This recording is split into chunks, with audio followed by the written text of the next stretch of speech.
গুমের অভিজ্ঞতাটা ৭ মাস আপনি কোথায় ছিলেন বা কিভাবে নিয়ে গেছিল বা ওইখানে আপনার বাস্তবতা কেমন ছিল?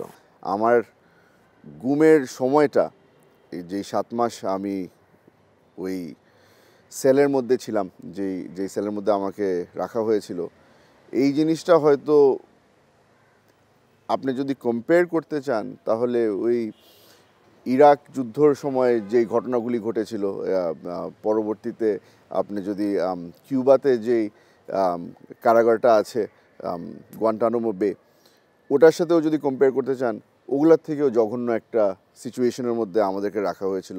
আপনারা জানেন, গুয়ান্টানামো বেতেও যদি আপনাকে আটক করে রাখা হয়, আপনার সাথে কিন্তু আইনজীবীরা এসে দেখা করতে পারে আপনার সাথে। আপনার দিনে একবার আপনাকে বাইরে আলো বাতাস খাওয়ার জন্য আপনাকে বাইরে নিয়ে যাওয়া হয়। এইসব সুবিধা কিন্তু আমাদেরকে দেওয়া হয়নি। আমাদেরকে পশুর মতোই রাখা হয়েছিল। বাঁচলে বাঁচবো, মারা গেলে মারা যাব। এখন তো যা শুনতে পারছি যে মারা গেলে পরিবারের কাছে কিন্তু আর লাশ ফিরিয়ে দেওয়া হয় না। সেই জিনিসটা হয়তো ইটের ভাটার মধ্যে ফেলে দেওয়া হয় অথবা নদীতে ফেলে দেওয়া হয়। তো আমার জন্য ওই ৭ মাসটা ওই সিচুয়েশনটার মধ্যেই আমার মেন্টালি প্রিপারেশন নিয়ে থাকতে হয়েছিল যে যদি এখানে মারা যাই তাহলে আমার ডেড বডিটা পরিবারের কাছে পৌঁছাবে না। তো ওই জিনিসটা কষ্ট করছিল। আমরা যদি আরেকটু ডিপে যেতে চাই, এটা কি ধরেন কোনো ব্যক্তিগত ক্ষোভ ছিল, কোনো অফিসারের ব্যক্তিগত ক্ষোভ ছিল, না শুধুমাত্রই রাজনৈতিক কারণ? আপনি যদি ব্যক্তিগত কারো ক্ষোভ ধরতে চান তাহলে তো আমার বলতে হবে যে এখানে আমাদের বিগত যে প্রধানমন্ত্রী ছিল শেখ হাসিনা, তার ক্ষোভের কারণেই আমাকে গুম করা হয়। খালি আমাকে না, আমার সাথে আরও দুজনকে গুম করা হয়েছিল, মীর কাসিম সাহেবের ছেলে আরমানকে এবং ব্রিগেডিয়ার আজমি সাহেবকে।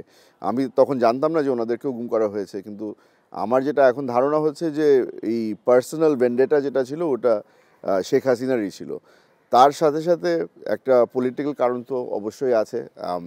এখন যেটা আমরা বুঝতে পারছি যে আমরা একটা পলিটিক্যাল লেগেসি ফলো করি। আমি আমার বাবারটা ক্যারি অন করছি। আরমান সে কোনো সময় রাজনীতির সাথে জড়িত ছিল না, কিন্তু তার বাবা একজন বড় রাজনীতিবিদ ছিল।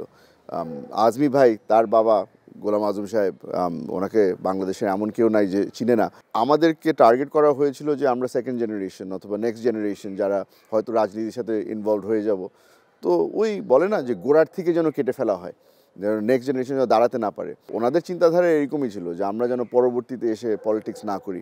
বারবার করে বলছি যে এগুলো কিন্তু আমাদের সব স্পেকুলেশন। বাস্তবে কি হয়েছে বা কেন হয়েছে এগুলোর জবাবগুলা এই সরকারের মাধ্যমেই পাবো আমরা। যে মূল ঘটনার সাথে থাকে সেই আসলে তার স্পেকুলেশনটাই সবচেয়ে আগে আসে।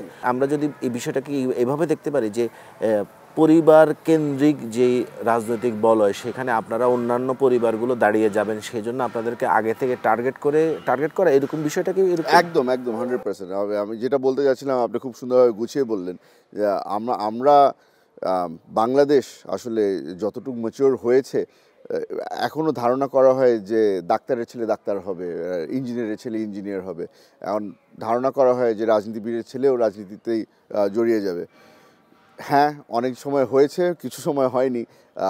আমার সিচুয়েশনটা আসলে আগে থেকে হয়তো প্রিডিক্ট করা যেত। যে আমি সবসময় ছোটোবেলা থেকে আমি পলিটিক্সের প্রতি একটা ইন্টারেস্ট ছিল। পরবর্তীতে আব্বাকে যখন অ্যারেস্ট করা হয়, আব্বার বিরুদ্ধে যখন এই মামলা শুরু করা হয়, ১/১১ থেকেই কিন্তু পারসিকিউশনটা শুরু হয়। ওই সময় থেকে কিন্তু আমি বাবার পিছন পিছন হাঁটা শুরু করি, পলিটিক্সের মধ্যে ইনভলভ হওয়া শুরু করি। পদবি ছাড়াই একটা ইন্টারেস্ট ছিল বলে এসেছিলাম। হ্যাঁ, যেটা মানুষজন ধারণা করেছিল সেটাই বাস্তবতায় হয়ে গেল যে আব্বার পরে পলিটিক্সে আমিই চলে এসেছি।